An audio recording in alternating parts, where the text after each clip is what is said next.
Oops, was that your Harvard acceptance letter? Madison smirked, dropping the shredded pieces of paper at my feet. Dad's money is for his real kids, not some charity case he inherited. Her brother Tyler leaned against the doorframe, both of them blocking my escape from what used to be my study room.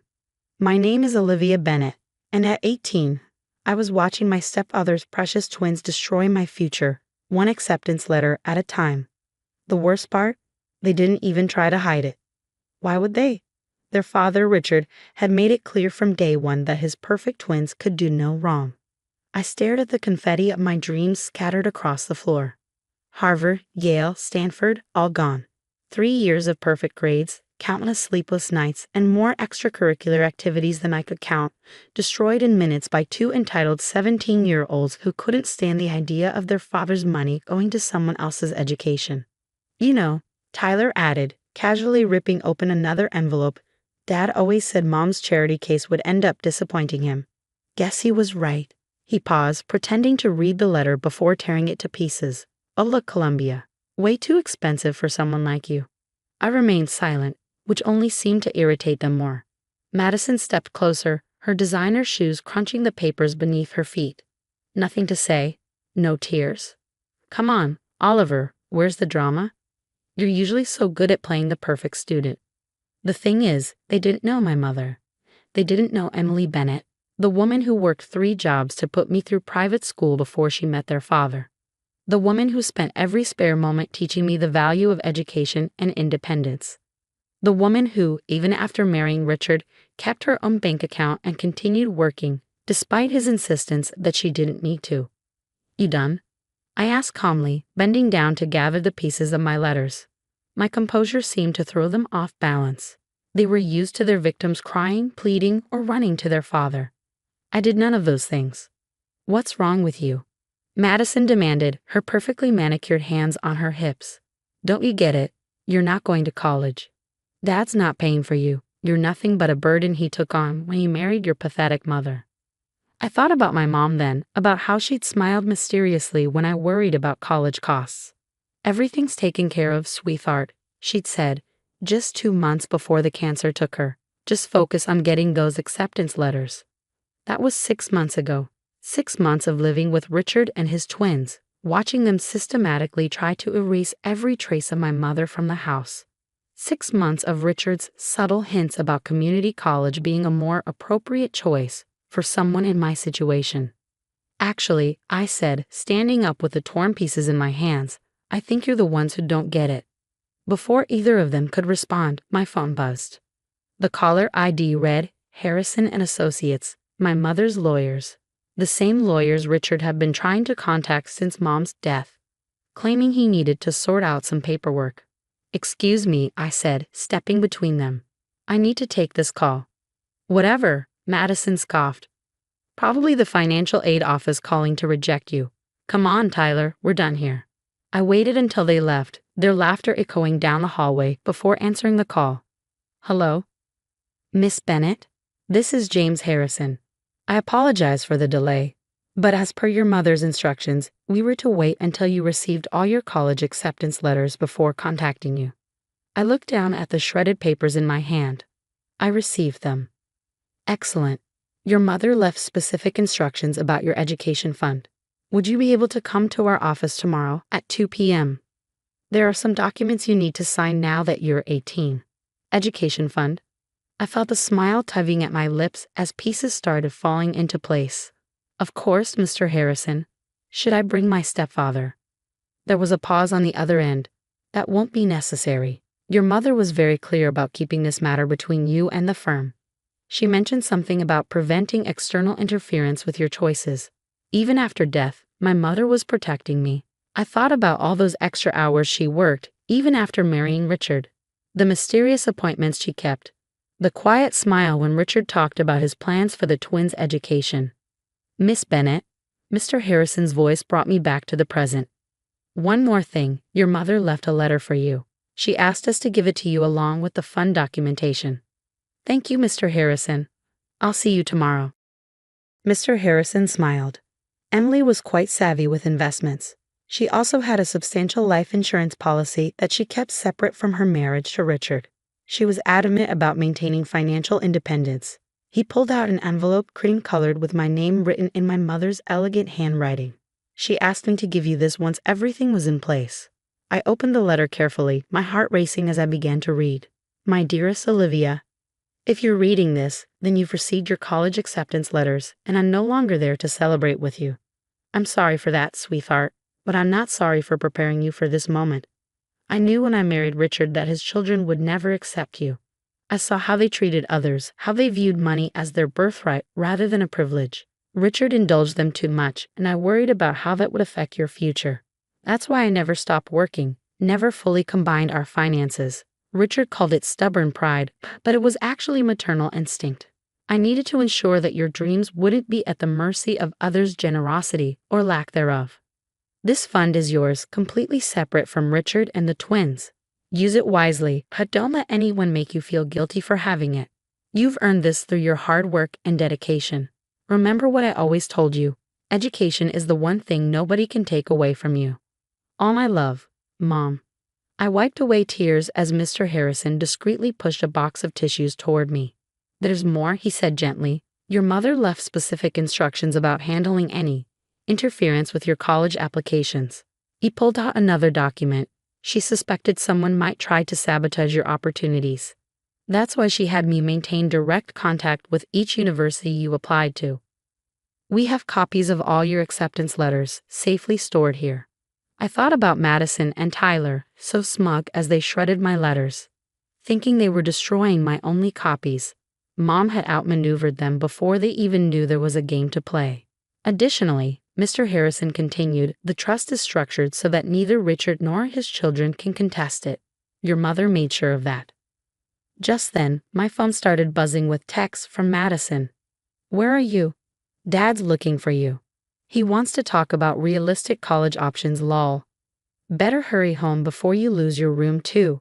I showed the messages to Mr. Harrison, along with the photos I'd taken of the shredded acceptance letters. He frowned. This is exactly what your mother wanted to protect you from. Would you like me to handle the situation? I thought about it for a moment. Not yet. I think Mom would want me to handle this my way. He nodded approvingly. Just like Emily, she never rushed into confrontation either. Always waited for the right moment. As I left the office, I felt lighter somehow. The weight of uncertainty that had been crushing me since Mom's death was gone, replaced by a sense of quiet confidence. When I arrived home, Richard and the twins were waiting in the living room, their expressions a mixture of smugness and false concern. Olivia, Richard began, using his reasonable parent voice. Madison and Tyler told me about what happened with your college letters. While I don't condone their methods, perhaps this is an opportunity to discuss more suitable options for your future. I sat down calmly, noting how the twins shifted uncomfortably at my lack of distress. What's wrong with her? Tyler whispered to Madison. She should be crying or something. Actually, I said, my voice steady. I already have my college plans sorted out. Mom made sure of that. Richard's patronizing smile faltered slightly. Now, Olivia, I know Emily had ambitious dreams for you, but we need to be realistic about financial limitations. I thought about the trust fund documents in my bag, about Mom's letter, about all the times she'd worked late while Richard took the twins on shopping sprees.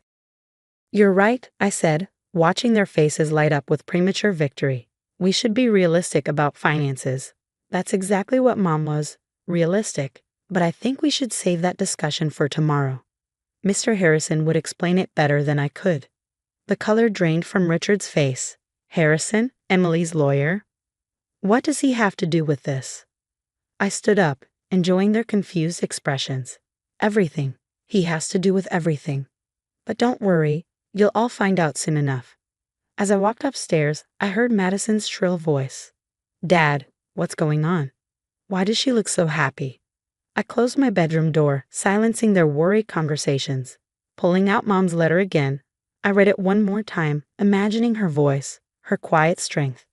Tomorrow would bring chaos, I was sure.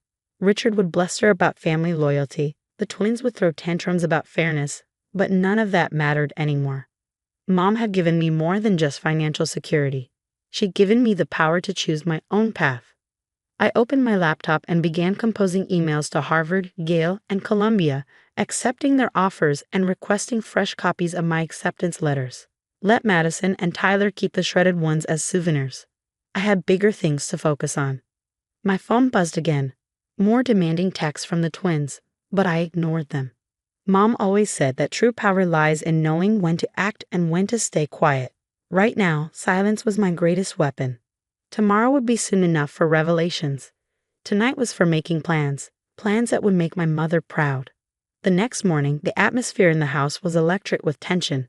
I came downstairs to find Richard pacing in the kitchen, phone pressed to his ear, attempting to reach Mr. Harrison's office. Madison and Tyler huddled over their phones, frantically Googling information about trust funds and inheritance laws. "This is ridiculous," Richard snapped, slamming his phone down. "I'm your legal guardian. I have a right to know about any financial arrangements involving my stepdaughter." I poured myself a cup of coffee, savoring the moment. "Actually, you don't. Mom made sure of that." Before he could respond, the doorbell rang. Mr. Harrison stood there, impeccable in his charcoal suit, holding a briefcase. Behind him was a woman I recognized from photos.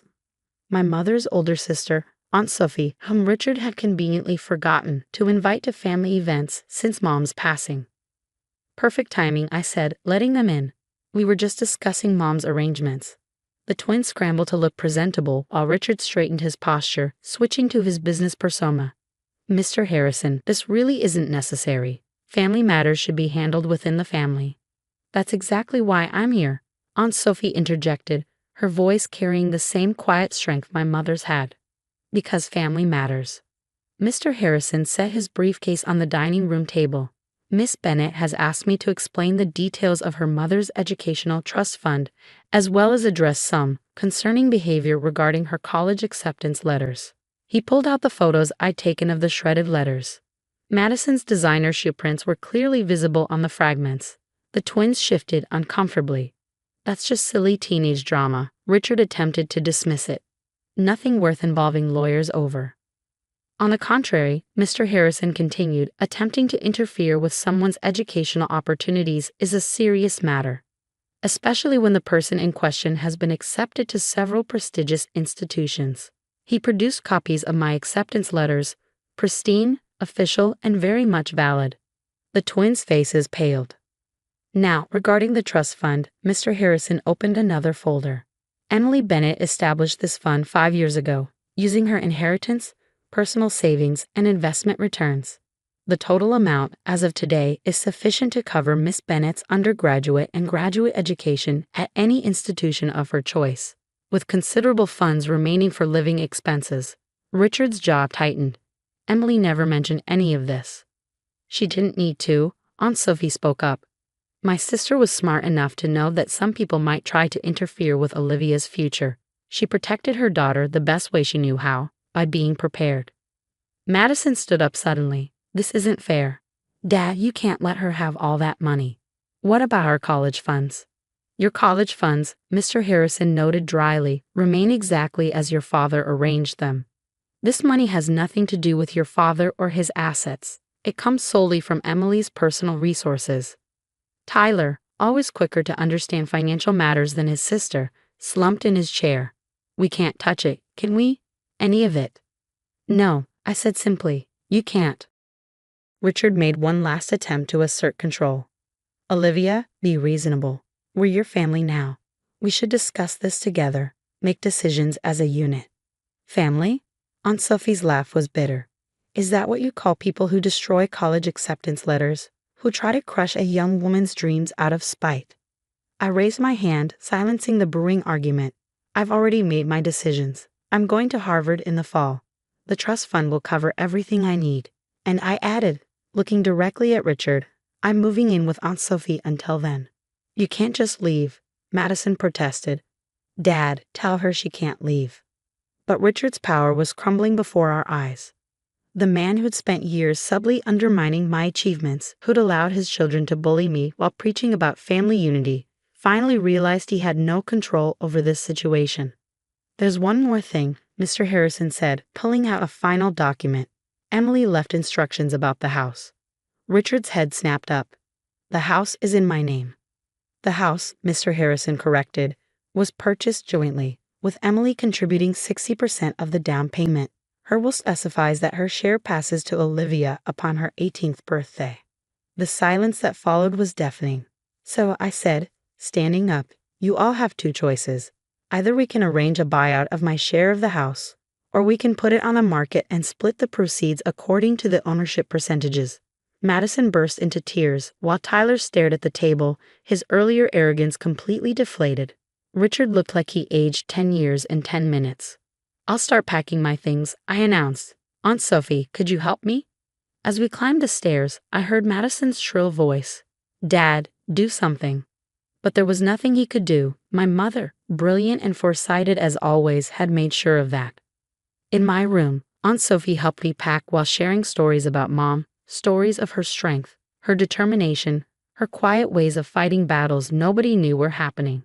Your mother, she said, carefully wrapping Mom's photo frame, always said that the best revenge isn't about hurting others, it's about making sure they can't hurt you. By evening, my things were packed and loaded into Aunt Sophie's car. The twins had retreated to their rooms, their world of privilege and entitlement shaken to its core. Richard stood in the doorway, watching as I prepared to leave. You know, I said, turning to him one last time, Mom never wanted this kind of division. She just wanted me to have a fair chance at my dreams. He nodded slowly, perhaps finally understanding the woman he married and lost. Emily was. She was always smarter than I gave her credit for. Yes, I agreed, she was. As we drove away, Aunt Sophie glanced at me. You handled that very gracefully. Emily would be proud. I touched the locket containing Mom's picture. She taught me well. Sometimes the biggest victories come from simply being prepared. 2 months later, I stood in my dorm room at Harvard, unpacking my things. Madison and Tyler had started at the State University. Their father's financial troubles after the house buyout had affected their college choices considerably. On my desk, I placed the framed photo of Mom and me from my high school graduation. Next to it, I set a small box containing the shredded acceptance letters, a reminder that sometimes the best response to cruelty is simply to succeed. My phone buzzed with a text from Aunt Sophie. First day of classes tomorrow. Emily would be so proud of you, honey. Show them what a prepared woman can do. I smiled, looking around at my new beginning. Mom had given me more than just financial security. She taught me the power of quiet strength, of planning ahead, and of never letting anyone else define my worth. Sometimes the best revenge isn't about getting even. It's about getting ahead, on your own terms.